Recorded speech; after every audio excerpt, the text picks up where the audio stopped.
Hey guys, Foxdrop here with a video on some of the most underrated champions in League of Legends. These are some champions that really don't get picked all that much, but they're still pretty bloody strong for winning games. Because of the unpopularity of these champions and the fact that they're still pretty good, all the champions on this list are very good candidates for people that you might want to main. Because in my opinion, one of the best ways to climb in League is to specialize your champion pool, not play too many things and just focus on as few things as possible. And that's kind of hard to do if you're picking something that's very popular, because chances of you being able to play that are kind of slim. And that's definitely not the case with any of the champions we'll be showing you today. So I hope you enjoy the video, and let's get cracking. We'll be covering every single role in this video, starting in the top lane. For top lane, in my opinion, the most underrated champions would be Kayle and Swain. Both of these champions are actually very good in the lane phase, meaning they can bully the opponents quite effectively, which in solo queue is a really good strategy. It's an even better strategy with these champions because chances are your opponent won't know how to play against you, since they probably won't be seeing these champions too frequently. That means you can abuse that gap of knowledge, the lack of respect they might have for you, and you can use that to gain an advantage over the enemy laner. Kayle specifically transitions into more of a hyper carry than Swain does. She has insane sustained DPS, meaning once you've got your core item build, your on-hit build, you can pump out so much damage that in these team fights, you melt enemy squishies. She is also somewhat versatile in her playstyle because she still offers a lot of utility. She's got a move speed bonus, she's got a heal, she's got an invulnerability, she's got a slow. Essentially, if you're playing Kayle, you'll find it hard to be in a situation where you're not useful. Swain, on the other hand, is much more of a team fighter. It's kind of hard to really define what Swain is like because he's kind of unique. Essentially, he's a mage, so he has a lot of damage and plays around his abilities, but he's also pretty bloody tanky and wants to be in the middle of a fight. I guess a good comparison might be someone like Vlad, but even then, that's not really like 100% accurate. Swain also has the benefit of being extremely good in lower elo. So if you're watching this and you're in bronze, you're in silver, then this guy is a really solid pickup all around. There are some honorable mentions that I just want to chuck in quickly here. I think that Rengar, Yorick, and Pantheon are all fairly underrated and pretty strong as well. Rengar and Pantheon are kind of cheesy lane bullies who also have the option to roam after level 6. And Yorick is, well, Yorick.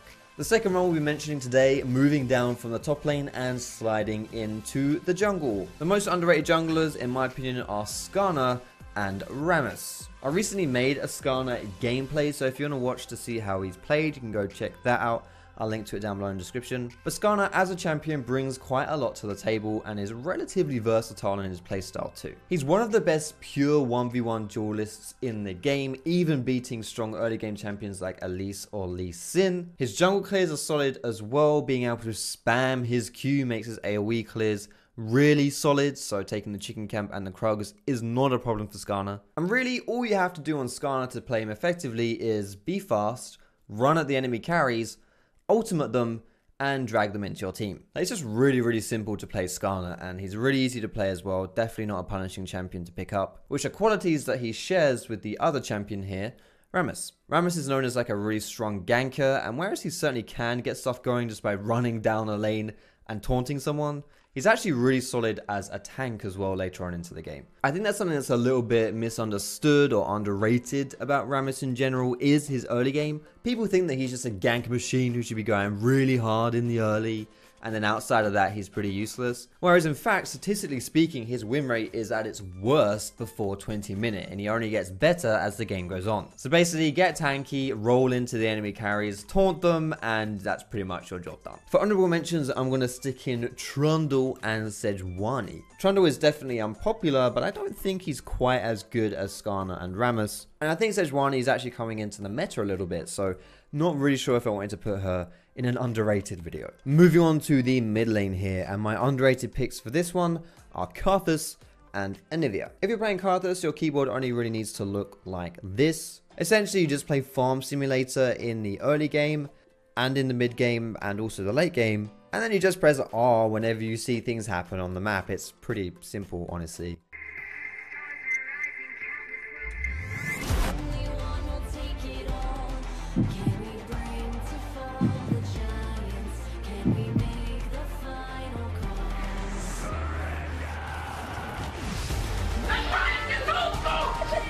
What's also really cool about Karthus is that if you're someone who tends to throw fights by suiciding in the middle of them, if you're a Karthus player, that's actually your best quality. So if that is one of your struggles, just swap to playing Karthus, and it'll no longer be a struggle, it'll be a strength. And he's also someone who can be played in the mid lane and in the top lane if you're feeling really ballsy in the jungle as well, but not 100% sure if I'd recommend that one. Swapping over to Nivea now though, and right off the bat I just want to say that I'm not 100% convinced whether or not I should have put her on this list, because I feel like people pick Nivea moderately frequently, but when I checked out the statistics it said that she was quite unpopular, so not 100% sure. Either way, I'm sticking her here because she's so bloody strong. Like, regardless of your opinions on whether or not she's a popular champion, there's no argument for whether or not she's a strong champion. There's actually, in my opinion, a really solid argument for sticking Nivea in your top 3 mid laners. She's genuinely that strong. With Nivea, you can play a really chill style, just farm it out. If the enemy team tries to push your tower, just play it cool and wave clear. Because of this, if the enemy team is snowballing, Nivea is a really solid choice at freezing the state of the game so that it doesn't get any worse. I say that because even though she is a bird, she is one of the best turtling champions in the game. You also have potentially really good control over team fights depending on where you stick your ultimate and your wall. Before we move on to the AD carries for this list, I just want to thank you for checking the video out. I hope you're enjoying it. Don't forget to leave me a cheeky thumbs up if you are. And if you're liking it so much that you want to see more of me, you can subscribe as well. But with that out of the way, let's move on to the most underrated AD carries for solo queue. In my opinion, the most underrated AD carry is Miss Fortune.